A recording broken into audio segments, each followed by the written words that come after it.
अंतर्राष्ट्रीय स्तर पर सम्मानित लेखक सोनिया और संगीतकार राहुल के बीच एक प्यार भरी कहानी थी। वे दोनों अपने क्षेत्र में उत्कृष्ट थे और उनका प्यार उनकी रूहों की तारीखें को गूंथ चुका था। सोनिया का लेखन राहुल की संगीत को जीवंत करता था। उनके शब्द राहुल की संगीत को उसकी असलियता में पहुंचाते थे।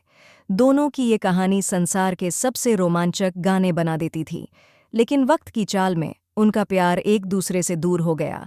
अनगिनत किस्से और व्यसनों ने उन्हें एक दूसरे से अलग कर दिया।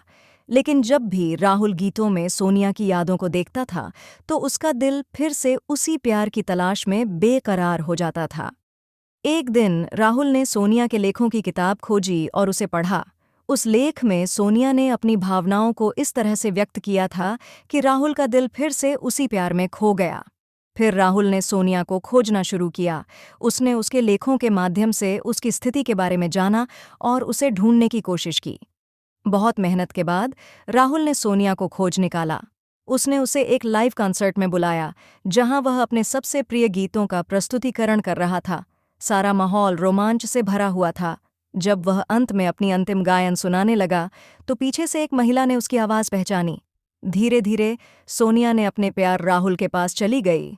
वह उसकी आवाज़ को सुनकर हैरान हो गई। तुम? सोनिया ने आश्चर्य से पूछा। हाँ, मैं। राहुल ने विश्वास नहीं हो रहा था कि यह क्या हो रहा है। दोनों ने एक दूसरे को देखा और फिर एक दूसरे की आंखों में उन बीते पलों की यादें देखी।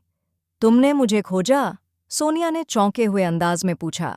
हाँ, तुम्हें फिर से पाने के लिए, राहुल ने मुस्कान के साथ कहा। उनकी ये मुलाकात उनके प्यार की अनखड़ी कहानी का नया अध्याय था। दोनों ने एक दूसरे को फिर से पाया था, जैसे कि उनका प्यार कभी अधूरा नहीं था। इस अनुभव के बाद वे दोनों मिलकर नए गानों और किताबों की एक नई दुनिया में सफ़र करने के लिए तैयार थे। उनकी प्यार भरी यादों ने उन्हें फिर से एक साथ ला दिया था। इस तरह उनकी कहानी ने प्यार की एक नई परिभाषा दी, जो समय के साथ भी अटूट रही।